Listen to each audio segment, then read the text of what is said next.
inviting me, especially the Papatla College of Pharmacy for this session here.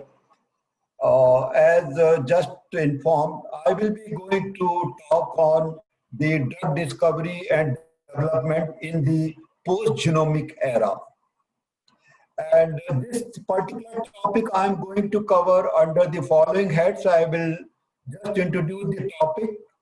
Then I will tell about the history of genomic development. And then the next, I will be going to cover the Human Genome Project, which is very important for what actually now we are coming to get. Then I will tell something about proteomics, then genomics and therapeutics, which is one of the very important area which is has to be understood. Then I will tell you something about actually what is the impact of this genomic on drug development. This is what actually we are today trying to understand. And finally, I will try to touch upon personalized medicine, something about the CAR T-cell therapy and gene therapy. This will be where I'm going to present my topic today. Now coming to introduction, actually what we are thinking that now this 21st century, biology will not be as simple as science. It is a super specialized with newer development in genetics, genomics, then information technology, and then very important that is artificial intelligence. So now we are going to consider biology as a super specialized subject. It is not just a basic subject.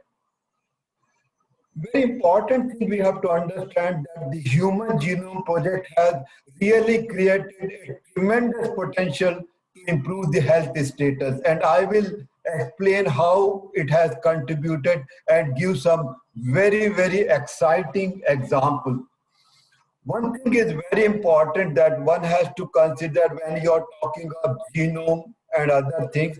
Actually, a lot of information poses a fundamental moral and ethical dilemma. It is not very easy to talk about the genome of an individual and explain that you are having such and such problem. Lot of personal ethics is involved.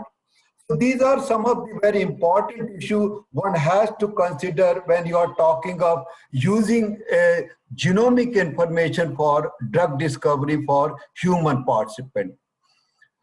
This is something very actually pre-genomic era which was existing in 90s and this thing. All actually searching the genetic cause disease was in dark.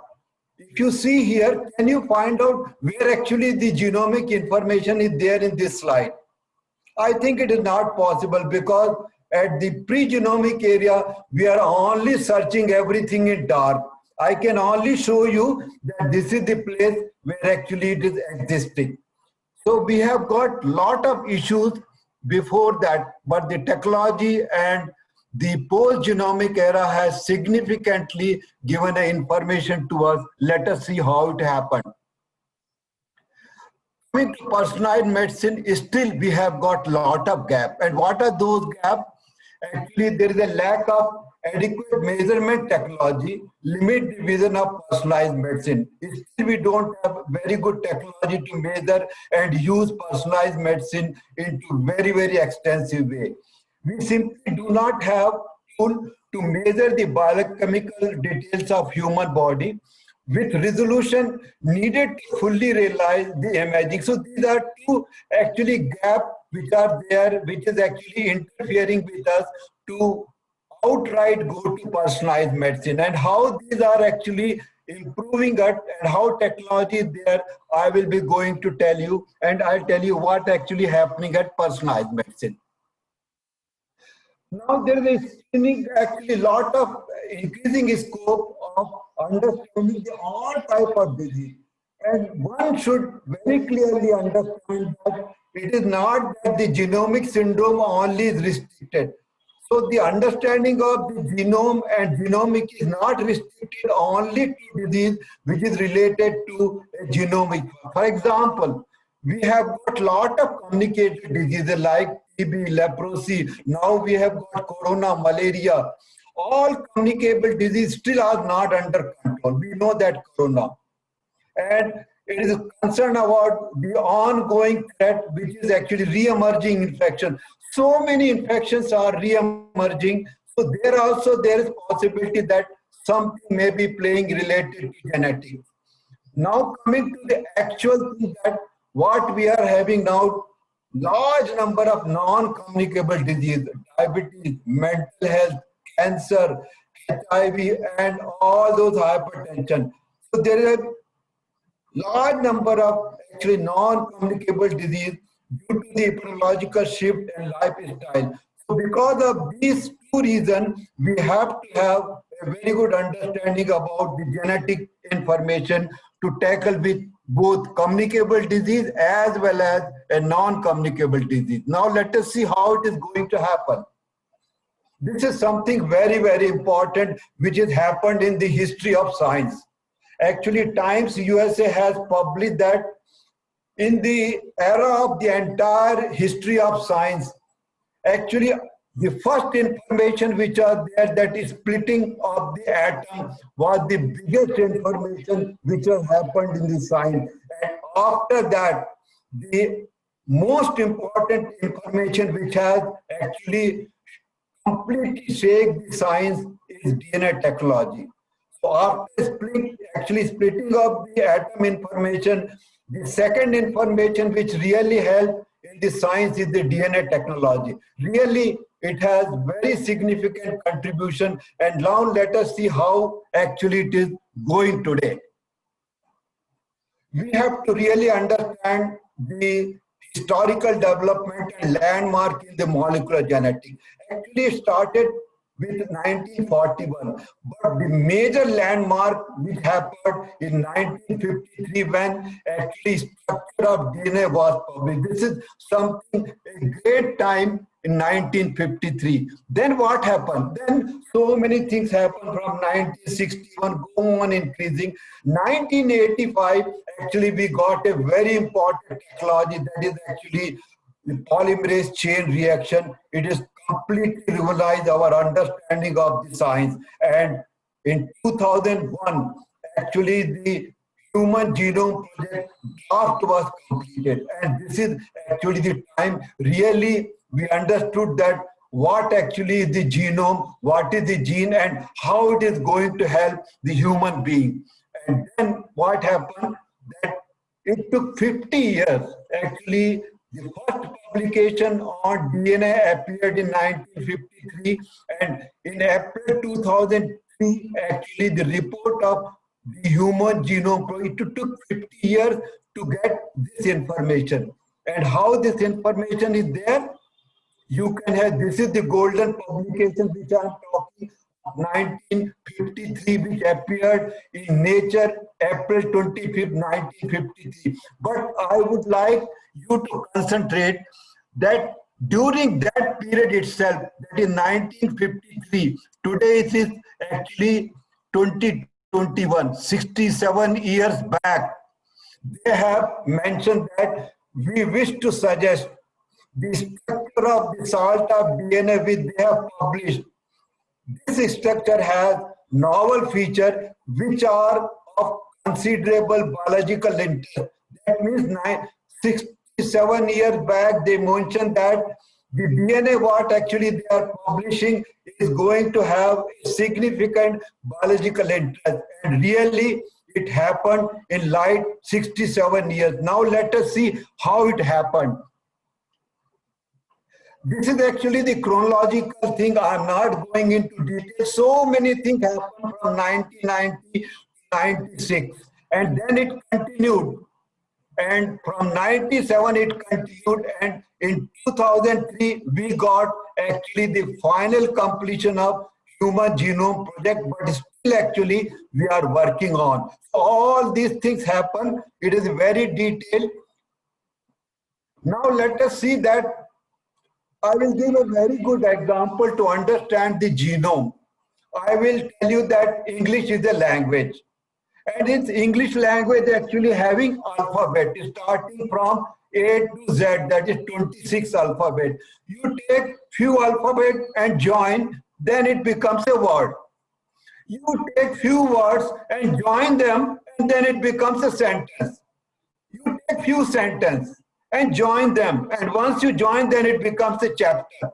And when you take few chapters and join them and publish, then it becomes a book. So language with alphabet finally gives the book. What has happened very similarly, DNA is our information. What is there in the DNA? DNA starts with actually nucleotides, that is adenine, thymine, glycine, and cytosine.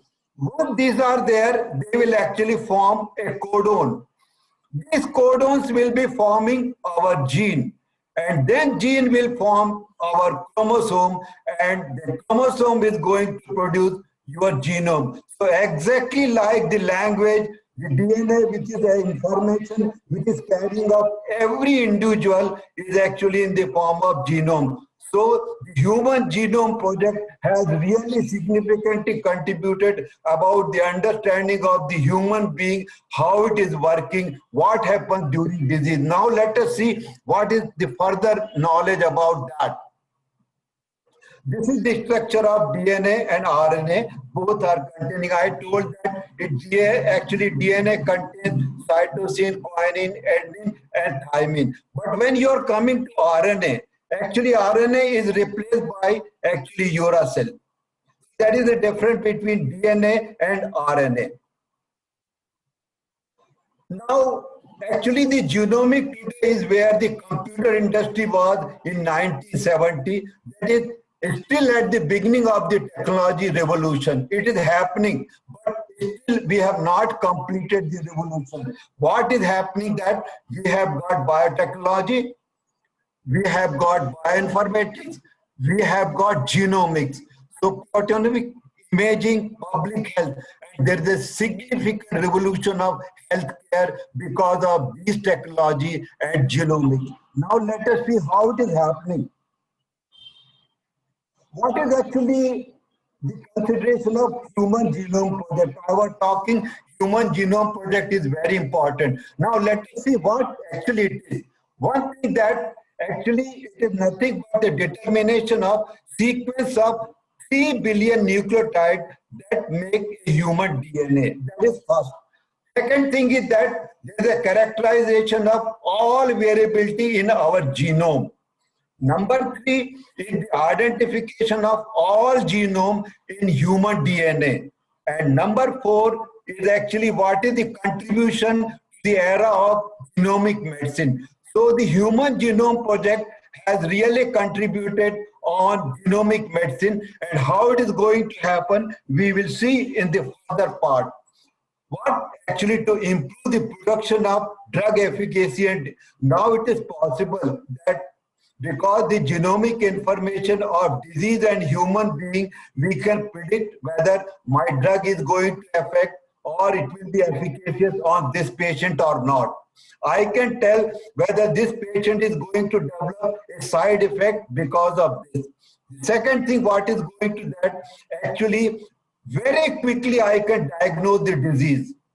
So this is another very big contribution which is there after the Human Genome Project. And the third thing is that the earlier detection of genetic predisposition, how actually we can increase thousands of population and we can find out who are going to develop a particular cancer, who are going to develop hypertension, who are going to develop diabetes. So prediction of a particular disease is now possible by simple screening. These are the very important contribution which has happened in the of genomic medicine. Now let us see how it happened further.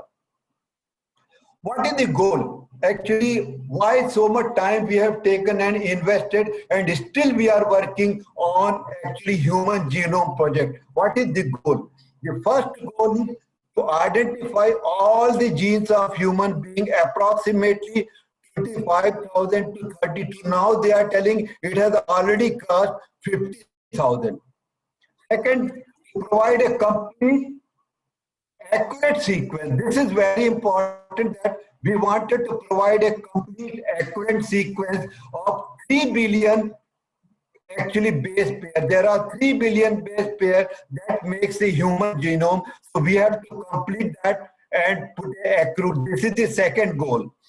What is the third goal? Store all the sequencing data into database so it can be utilized by the scientist to develop a drug or diagnose a disease. Develop a new tool to obtain and analyze the data to make information widely available. This is the fourth goal. And the fifth goal is that actually to necessitate technology transfer to other sectors like industry. So the goal of human genome project is that not only to identify gene, but also actually help the industry to develop a particular type of drug. So these are the four important goals of human genome project. And then finally, that most important thing I told, also to address the ethical and legal and social implication of the society. This is the sixth goal of the HGP. Now, what is the promise? Actually, the promise of human that it is going to provide a potential for improving global health. Surely that if you use a human genome project, we are definitely going to improve the health of mankind globally. There is a scientific revolution for disease diagnosis. Now we are diagnosing disease very quickly and we are able to prevent lot of disease because we know that why that particular disease is occurring and we can have a preventive measure. And third thing, that ensure the appropriate use for the policy maker, form a partnership with the public health, medicine and industry and academia. This is actually the promise what actually the Human Gene Project going to provide us. Now coming to proteomic and the medicine. These are nothing but a link between your gene, your protein and disease. And now there are actually four important actually landmark things which happen in that. First and the foremost is that we have to study the unique pattern of protein expression or biomarker. The second thing is that you have to have a science, medicine and pharmaceutical approach to that. And the third thing is that you will help a drug discovery and diagnostic. Now you can develop various diagnostic methods to diagnose the disease. And the fourth one is that it leads to what is we are looking at personalized medicine. So proteomic and medicine has got these four things which is linking. That's the reason it has become a very important tool and very important science to understand. Now coming to something more than that, actually everybody is talking about molecular medicine. What is the role? Why actually you wanted to understand and you wanted to learn a molecular medicine? Number one, actually it just sharpens the focus of essential molecular mechanism underlying a function of cell, tissue and organism. It will tell us that which cell is working, what is happening to tissue and even the organism. That is the first role we wanted to have molecular medicine. What is second? Actually, it helps in characterization how the normal cell process either fail or subverted in disease. We will be able to very clearly say that why the normal cell is actually not functioning properly, or it is functioning in a very low level in a particular disease. So this is the second role. And the third role is that it will help in further understanding and evaluating advance and keeping abreast of the development. So these are the three important roles why actually we wanted to understand molecular medicine. Now from genetics to genomics. This is another very important thing which is happening and many people are concentrating on working that. We have got actually biochemical genetics, then this is followed by cell biology, that is followed by cytogenetics, molecular genetics, genomics, then we have got pathognomic genomics, functional genomics, host and vector genomics, and ultimately you are going to proteomics. Now we have come to era of actually omics. Now era of omics actually what it is doing to drug discovery. We have got so many things actually functional genomics, Very important thing is pharmacogenomics. Many people are using it. Proteomics, structural genomics, metabolism, and transcriptomics. These are some of the things which are actually contributing for our drug discovery and how it is happening. First thing, what is there? There are thousands of buzzwords with 25,000 genes, thousands of protein. The study of one gene or one gene product or process at a time is not sufficient. You should understand only studying one gene or few protein is not sufficient to understand and develop a drug. Second thing, that it is very, very important to address biologically relevant question and find integrative, quantitative, experimental, and conclusional approach. This is the second thing which actually we need for drug discovery. And the third and the most important is that you have to have a new knowledge, novel method, innovative technology to endanger the better understanding of complex of biological system and process. So all these things are required, which is actually omics is giving to that. And if you are properly utilizing all of them, the drug discovery becomes a correct way for bringing a new drug for the human subject. Now I told that we came into genomic era after 2009, and then actually when we are searching the genetic cause of the disease, now we are using in bright light. Before pre-genomic area, we are having a dark. Now you can very easily identify where is the genomic problem. So now the post-genomic era, we have got a bright light for checking about the gene, all type of thing. So post-genomic era has significantly contributed in understanding disease as well as this thing after 2003. Now let us see how it happened. Actually, how the genomic is shaping advanced therapeutics. What is the advanced therapeutic which actually we are gaining and we are developing with the knowledge of our genomics?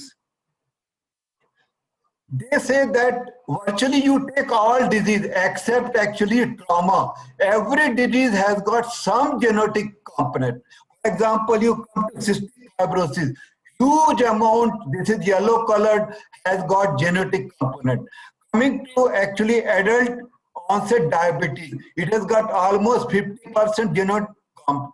And when you are coming to AIDS, again it has got. So almost every disease of human subject has got some genetic component. So studying a genetic component in a particular disease will really help us in identifying a disease and developing a drug. Now the human genome offers many potential drug targets. There are so many. All are actually shown here. But most of the people are actually concentrating on three targets. One, actually using nucleic acid as a binding site. Many people are using actually signal transduction and the enzyme. So these are the three important actually potential drug target people are concentrating, utilize the human genome information to develop a drug. However, there are many other targets. Now let us see how it is happening. Now I will tell you that all of us have got our signature. Everybody has got their own signature. Very similarly, that every disease also has got a signature. Change in the biomolecular network indicative of onset and progression of disease. Now it is possible that if I understand the disease signature, if there is any change, I can find out what is happening to that disease in a progression, my drug is working or not. Now let us see what are the components which are responsible for formation of disease signature. Normal human system has 100 billion trillion cells, 6 billion bare paces, 30,000 genes, 10 billion different proteins, lakhs of molecular events, and 50 organs and systems. This is there in our body. Now, these are normal. If everything is normal, actually disease signature will be negative. But if there is any abnormality anywhere here, this abnormality will be reflected, and what we have got now multiplex measurement and a computer integration. These two technology can easily find out very small change in abnormality which is happening here, which is actually going to get me a disease signature. So I will get a disease signature for a particular disease by using those two technology. What will happen when I know the disease signature? It is going to help me in my clinical decision. I can find out whether the particular patient is suffering with which disease, what is the stage, what drug I should use, and then the cell and the tissue specific disease probability score also I can calculate. So I know correct disease signature. These two things are possible for me. Not only that, actually it will help me in discovery decision. I can decide increase disease actually drug pipeline, improve the diagnostic, new predictive biomarker I can find out. I can find out decrease in adverse event. So if I have got correct disease signature, actually discovery decision will be much more easy for me. And last, like that, it will significantly improve the clinical outcome. Fewer error, misdiagnosis will be less. I'm able to predict the onset of a particular disease. I can tell when the individual is going to develop hypertension or diabetes, or he's going to develop cancer. I can prevent the disease, and definitely I can help in reducing the healthcare cost. So if I can understand the disease signature in a human subject by any abnormality detection by the advanced technology, is going to significantly contribute in actual management of a disease in human subject. Now I will give an example here. We know that there is a drug like imatinib. What is the target? Actually, there is an abnormality in chromosome 921 translocation. What happens here? In this translocation, actually there is a fusion protein, that is BCABL. This is the protein which is there because of translocation at 9.22, and this is actually lead to chronic myeloid leukemia. This is a blood cancer. This is simply because of simple change on chromosomal abnormality. Now what will happen? The same actually fusion protein, I have got a drug which actually interfere, and then actually it almost cured. Now imatinib has become a first drug, and we can cure the chronic myeloid leukemia by blocking the BCL-able fusion protein. So this is one of the example where simply the chromosomal abnormality and identifying a protein abnormality, we have developed a drug and we are able to cure a chronic myeloid leukemia today. Now there is another example I will give where actually genomic information has significantly contributed. That is the Parkinson disease. It's a very bad disease which happens in old stage. Person is not able to walk. There is a lot of tremors. Now what is the new approach? We have got something like actually neuroprotection. The example of novel target is that there is actually something known as NOT. This is nuclear hormone of T cell. This is very much homologous to mouse mule gene, very similar to this type of gene, and we know that actually the nigral, the dopamine neurons are affected in Parkinsonism. What happens in Parkinsonism? Actually, the basal ganglia and nigral pathway are having a deficiency of dopamine, and then actually Parkinson develops. This is because of something related to NOT.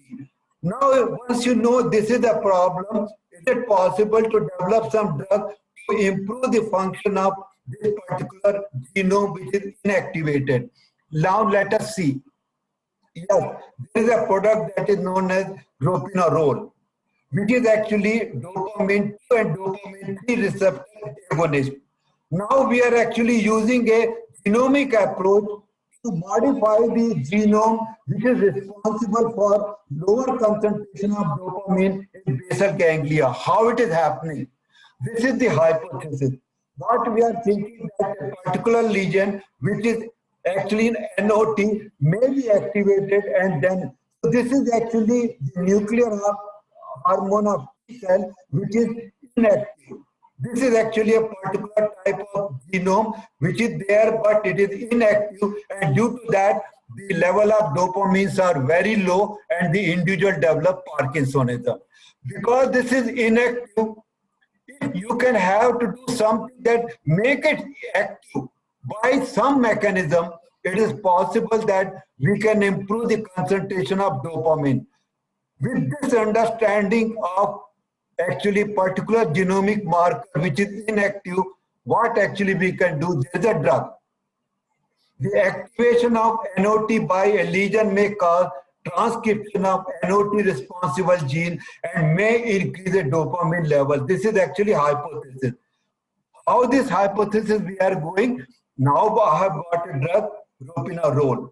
Ropinirole actually activates the NOT gene, and now the structure of this particular inactive gene become active. And when it is active, the gene now produces very high level of dopamine, and the Parkinsonism improves. So once I understand a genetic cause of a Parkinsonism, I can actually develop a drug to improve. This is one of the very good example of using a genomic information for the treatment of Parkinsonism.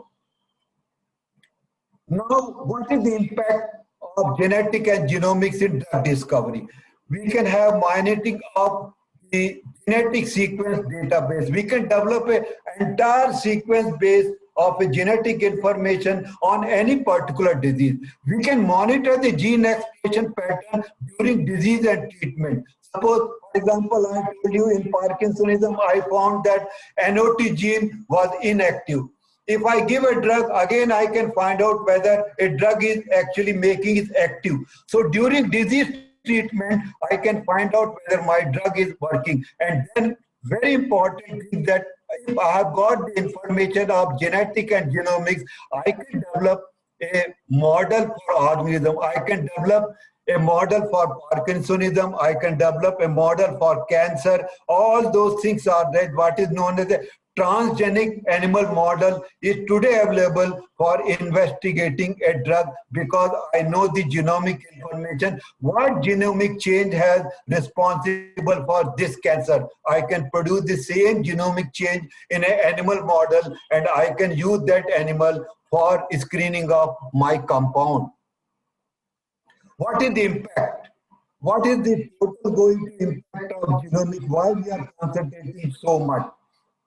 The difference I can actually find out before doing a clinical trial or before giving a drug to a particular subject whether he is going to respond or non-responder. So I can classify individual is responder and non-responder if I have got the information on particular genomic information of particular disease. A very good example is in case of depression. They have found that particular type of genomic information people, they don't respond to standard antidepressant drug. There are very good example of hypertension or bronchial asthma. I will tell you in the next slide. Simply genomic information, I can find out whether this patient of hypertension is going to respond to my drug or not. So responder and non-responder, I can differentiate. This is actually one of the major impact of genomic. Second thing is a single nucleotide polymorphism mapping is now done very commonly in a clinical trial. And I can classify, okay, this patient I can include into clinical trial, this patient I will not include because he's not going to respond with my drug, he's going to get side effect. So I can select all my patients, those actually based on this single nucleotide polymorphism to be included into trial or drug surveillance.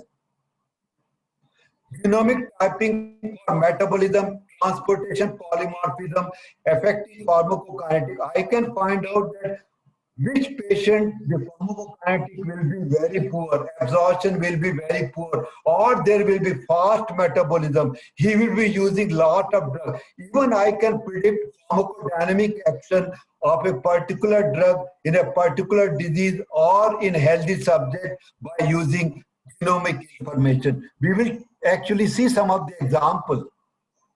What is the clinical relevance? Ultimately, we are developing all these things so the disease patient is going to get help of.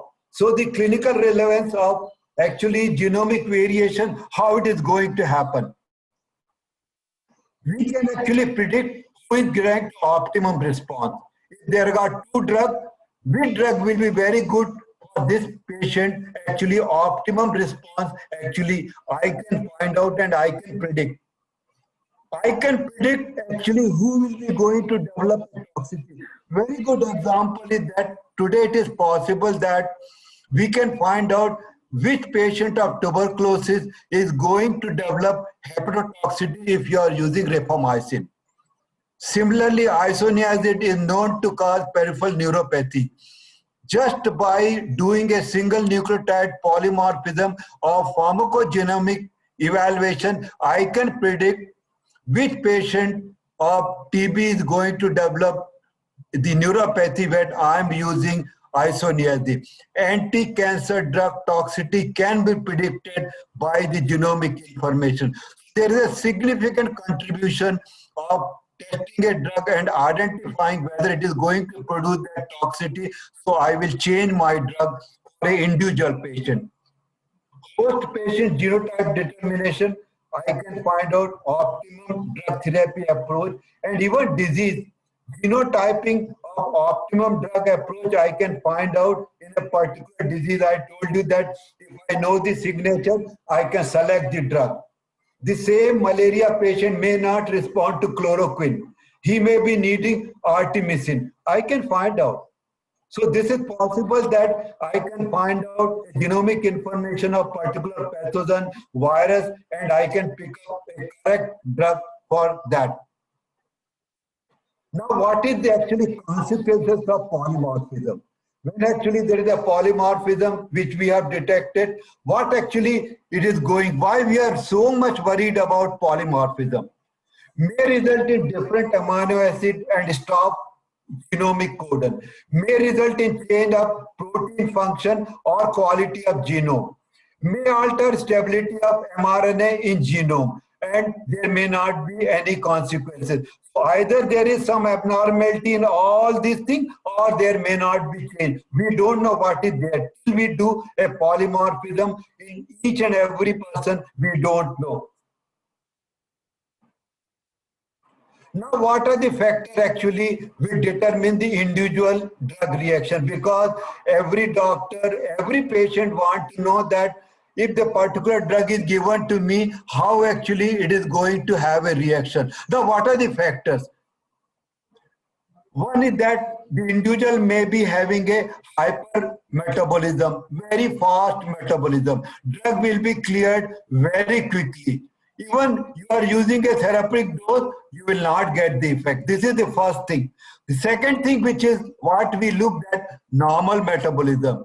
People will respond with your therapeutic dose and you will get a desired effect. And the third thing is that a very poor metabolizer. Either they will not respond or they will having a very poor response. You need a very high dose produce, and there is a possibility that you will get unnecessarily side effect. I told like isoniazid or rapamycin or some of the anti-cancer drugs, they may produce actually adverse event. So these are the three major individual reaction can happen. That's the reason we have to study pharmacogenetics in each and everybody before giving a drug and classify them as a hypermetabolizer, normal metabolizer, or poor metabolizer. Now, this is the example of one of the pharmacogenetic mapping in clinical trial. I want to do a clinical trial and I have done a pharmacogenomic mapping. And I got the data. These are actually, you may be knowing, the various enzymes which are responsible for metabolism of a drug. I've got the mapping and each and everybody, and I got the sequence. Now let us see that each sequence, I got, what is actually they represent. Actually, patient with efficacy. If this type of sequencing is there, I can predict, okay, this patient is going to respond to my drug, I will take into my consideration and I use. If there is this particular type of sequencing, that this particular sequence has been trained to do, patient without efficacy, this patient is not going to respond. Not only that, patient without toxicity. If this particular type of sequencing is there in this type of metabolizing enzyme, I don't expect that individual will develop toxicity. But I found this is very dangerous. If this type of sequencing is there, I should be very careful in using my drug because this patient to develop a toxicity of drug. So pharmacogenetic mapping in the clinical trial or disease management is very, very important to find out whether the patient is going to respond or not respond, whether he develop toxicity or he will not going to develop toxicity. Now, there are so many factors actually they contribute inter-individual variance. That's the reason we are doing what is known as a actually personalized medicine. Two patients will be having a different type of actually reaction because of so many reasons. Now let us see that what actually happens and what are the various factors. One is the age. With the change in the age, there may be variation in the drug effect. We know very well that adult population, they respond different as compared to younger population. Race and ethnicity. We know that if there is a change in ethnicity or race, even the drug effect will change. The third factor is weight. If people are very obese or very lean, there may possibility that disposition of drug and action may differ. Coming to gender, there may be variation between a toxicity or side effect or efficacy between male and female. There may be effect of concomitant disease. A person may be suffering with cancer as well as diabetes. There may be possibility that variation may occur. And drug interaction, we know very well. If you are using more than 2 drugs, there may be possibility that drug interaction, either there is a potentiation of the toxicity or one drug may nullify the effect of other drug. And most important, which is there may be a social factor also. And last, we are more concerned today is the genetic. When there is a genetic effect, polymorphism will happen and we have to go for personalized medicine. All these things we know we can find out and we can modify. But genetic variation you have to detect and we have to use for personalized medicine. How we are going to do that? Now the personalized medicine is a future dream. Now it is not dream, it is reality. How? Actually, we would not think of buying a shoe of single size for all family members. We never buy only actually size 7 to every family member. Similarly, why actually we should use only one drug for every patient for particular, for example, patient with hypertension. Why we should use only beta blocker? So there is a variation in patient. So that's the reason each patient has to be individualized for the treatment also. That is actually personalized medicine. Inter-individual variability response. This is some of the example. In bronchial asthma, we use drug like beta-2 agonist. They say that the rate of poor responder may range from 40 to 75%. Coming to hypertension, there may be possibility that 30 to 40% of the patient, they may not respond to your primary drug. Like that, cancer, depression, diabetes, arthritis, schizophrenia, so much. For example, in case of cancer, 70% of the people, they don't respond to your drug. So poor response is very, very important because of serious inter-individual variability, because of variation in the genomic profile. So gene profiling becomes very important for identifying these patients for giving a proper drug. Now, take an example of bronchial asthma. We use albuterol for the treatment of bronchial asthma. These are actually a clinical presentation. I will not go. Beta agonists, they cause actually dilatation of bronchus, and that's the reason we use. And the marker which is there is FEV1. So albuterol is used in bronchial asthma by most of the patients they give first time. But if there is a variation on beta 2 adrenergic receptor polymorphism, what is going to happen? Now let us see. This is the example. Actually, this is actually the polymorphism. Normally, actually, arginine is there, but during the polymorphism, actually the arginine glycine or glycine is formed. Now they have very clear shown that a beta 2 receptor polymorphism and response to albuterol very clearly. Same patient of bronchial asthma, you are using 8 milligram albuterol. Actually, there the alteration is more higher and rapid for the codon 16. If you analyze the 16 number of codon, which actually has got polymorphism with arginine as compared to glycine, the patient will not respond. So if I understand the coding and people, those who are having arginine, only them I will use and I will get a very good response. If it is actually glycine or arginine, there is no point in using because they are not going to respond to albuterol. So this is one of the examples where there is a variation in the beta 2 receptor leading to poor response to albuterol. Now coming to hypertension. This is actually variation on beta 1 adrenergic receptor polymorphism at two sides. Codon 49, there is a change in from serine to glycine, and more important is that actually codon 389. In case of 389, there is a change from glycine to arginine. Now this, if it is happening at codon 389, what is going to happen? When you are using a drug which is for the treatment, that is metoprolol, which is used as a beta blocker in hypertension, if there is a polymorphism, very clearly, if the arginine at 389, then the effect is more effective as compared to glycine. You can see here, 24-hour blood pressure or daytime blood pressure is much high in an individual where the polymorphism at the 389 is having arginine as compared to glycine. So if the patient of hypertension comes to me, I will check at 389 whether it is arginine or glycine. If it is glycine, I can clearly say that no need to use metoprolol. I'll switch over to ACE inhibitor or calcium channel blocker. This is the importance of actually understanding the genomic profile of an individual.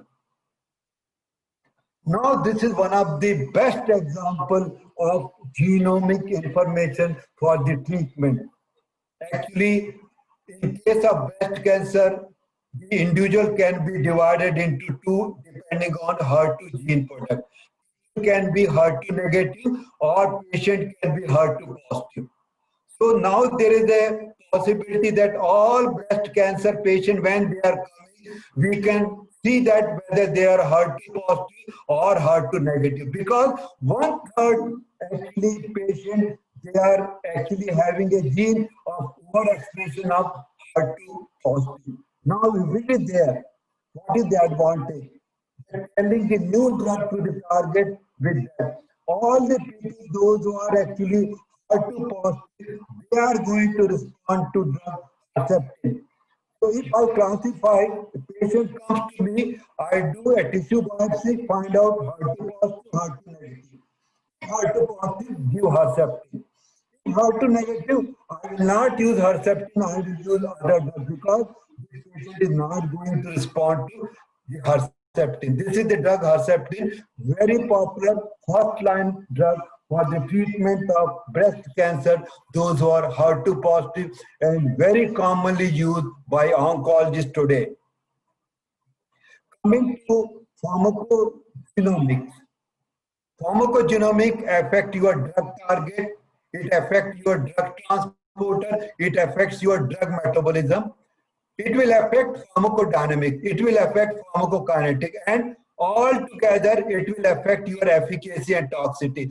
So any change in the pharmacodynamics going to affect the variability of efficacy of drug and toxicity. Hence, it is very important that you have to understand and you have to try to do the pharmacodynamics in drug evaluation. Now, what I was telling that the FDA has approved the AmpliChip, which is produced by the Roche. What is this AmpliChip? AmpliChip is nothing but it can test your CYP 450 intended actually patient, and you can classify from the DNA extracted from your blood sample. We can take a blood sample and it can all this information regarding your pharmacogenomics or the pharmacology can be possible today and clinician can use. Now let us see how to advance it. Usefulness of this particular gene is predicting the drug metabolism. Now, if I am using, I can predict whether the individual is having a poor metabolizer or intermediate metabolizer or ultra rapid metabolizer or extensive metabolizer by using this particular chip. And depending on your own spelling of CYP450 gene, you may need a much higher dose or lower dose of many different drugs to get. So this becomes very handy for the clinician to identify the patient and they can modify the dose or they can use some other drug. So this amplified chip has become very good for detecting the metabolizer. Now I told that future is already here. I have already got a DNA probe. Now the DNA probe is able to identify my DNA and that information can be stored and this DNA probe is ready for the use. Now this DNA probe is there. Actually just by taking very small blood sample, this probe is able to all serum protein, disease marker protein, viruses, pathogen, screening of DNA, all the complete and single nucleotide, it is all possible and this is readily available on my DNA probe. But simply by a blood sample taken, it is possible that all this information can be stored in this particular probe which is there now readily available. And what is actually personalized medication in future? Now this personalized medicine probe is there for every individual. For example, I have given my blood sample and my gene chip analysis is ready. This is my gene chip which is ready for me. And now I have got my actually genome card. Similar to my ATM card or Aadhaar card, I have got my genome card which has got all my information about my gene, my protein, my all markers. In future, I don't know the year, maybe 5 years, doctor will be able to select the best drug to treat the disease and appropriate dose based on knowledge of specific genetic makeup from the genomic card.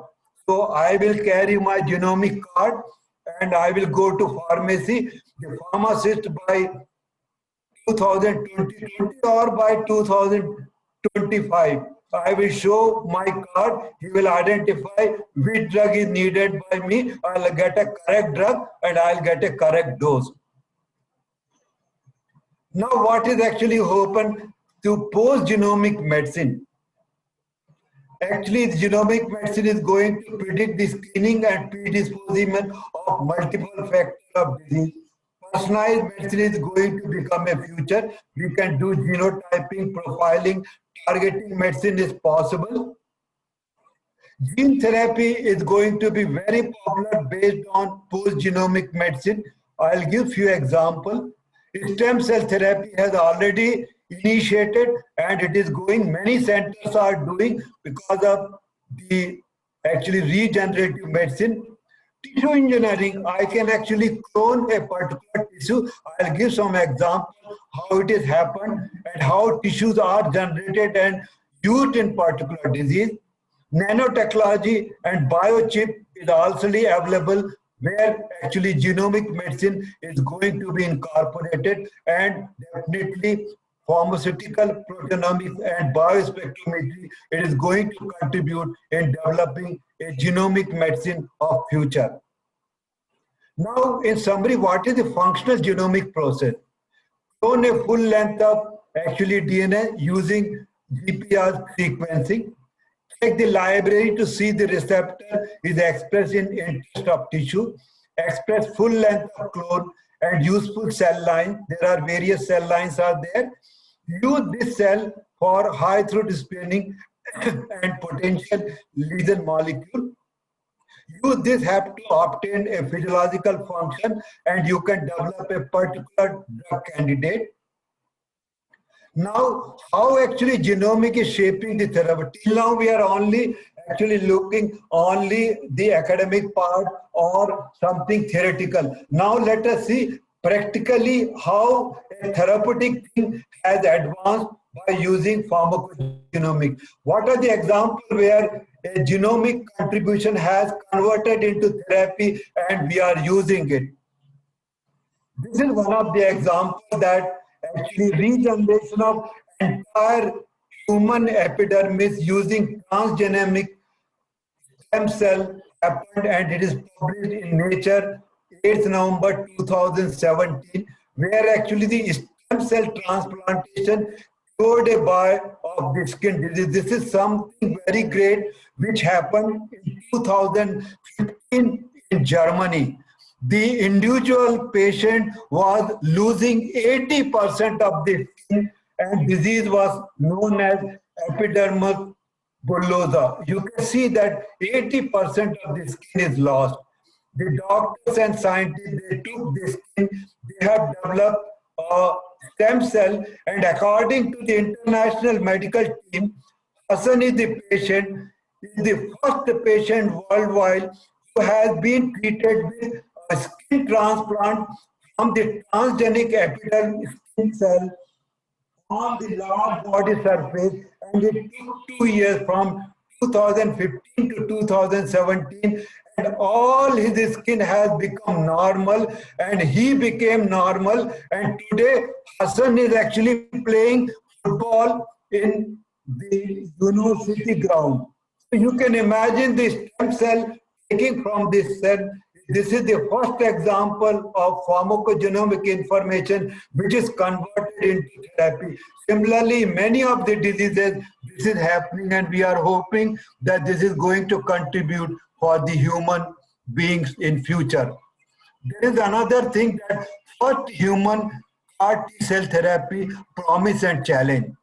This is upcoming.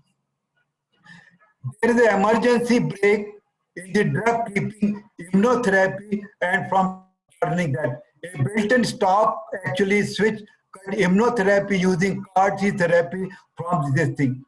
One of the most promising emerging treatment against cancer is immunotherapy today, where the body natural immune system is supercharged. As promising they are, these therapy are not entirely without risk. But now the scientists have developed an emergency break drug that can switch off the treatment if it begins in a spiral out. So there is a possibility that we can develop immunotherapy using the CAR T therapy, and we can start treating the patient with cancer. Now, what is the first example of this? The first example of this is that using a CAR T cell therapy for primary mediastinal B cell lymphoma. This is actually a scan where you can see there is a primary mediastinal lymphoma, and all those things are paired. And this particular patient, actually, this is the structure, and you can find out significant amount of lymph nodes are there before treatment. CAR T cell therapy of the same patient was ongoing from last 15 months, and actually this is after treatment is a totally disappeared. This is the first example where CAR T therapy has become successful in treating B-cell lymphoma. Like that, now many cancer, actually CAR T-cell therapy, not only in cancer, many diseases actually promising results are coming, but it will take some. This is the first example. There are many companies, those who are actually working on CAR T-cell therapy. These are few. What is it? Actually, we don't have a practical thing. I'm just talking. What are the therapeutical, actually toxic related benefit for CAR T-cell therapy? One, actually, HLA independent antigen recognition is possible. Active both in actually CD4 and CD4 and T-cell therapy possible. Target antigen including protein, carbohydrate, and glycolipid, it is possible. We can use CAR T-cell therapy, but still we want to see practically whether it is happening or not. But theoretically, yes, it is a beneficial. Rapid generation of tumor-specific T-cell, this is happening, and practically there are many examples where actually tumor-specific T-cells have been developed and tried in some of the cancer. Minimum risk of autoimmunity, this is something very important, that immunological reactions are very less when we are using CAR T cells, because you are taking the cells from the same individual. So chances of reaction are not there, and it will be not like actually you are taking kidney from one individual and implanting in other patient, and there is a loss of heart cells. So this is not going to happen with CAR T cell therapy. Then it is a living drug and single infusion. CAR T cell therapy is nothing. You just have one single infusion and you can cure the disease. This is going to be, I think, become one of the most important, challenging, and we hope, I think, coming 5 years, CAR T cell therapy is going to replace lot of treatment which is happening today. Then I will tell you something about the gene therapy. The groundbreaking gene therapy for cancer is first time approved in USA, but problem with that presently it is very, very expensive, and many countries and many individuals they cannot afford. But actually FDA has just approved Cameral, a new form of genetically modified T-cell immunotherapy for treating a young patient with type of blood and bone marrow cancer, and they have done a clinical trial and they found very successful. Almost 95% of the patient they responded very well, but it is very, very expensive. But I think in the future we will be having a gene therapy in future for our understanding. Then the current area to work for actually genomics. There are all areas where actually the genomics is going to happen. These are areas where we are interested, cancer genomic, fingerprinting, and all of us are more interested to use a drug development with the help of genomics. And whatever I have described, we don't have any doubt that genomics is going to contribute very significantly in the new drug discovery and new drug development, which will be very fast, very safe, and very efficacious, and we can select the patient. So these are the current area where the work is going on genomics. And this is my last slide of summarizing that if at the end of my career, I can look back and know what something I did made a difference in one patient somewhere in the world, that will be more satisfying and more gratifying than anything I can possibly imagine. So actually properly understanding genomics, using the genomics, developing a marker for genomic understanding, utilizing in patient, and trying to use a correct drug is really very, very good. Even if it is happening in one patient, it is very significant contribution, because I can definitely tell this patient is going to respond with my drug. He is not going to develop any side effect. That is going to be future of post-genomic era of drug discovery and development. And thank you very much for your patience, listening, and understanding. Thank you very much.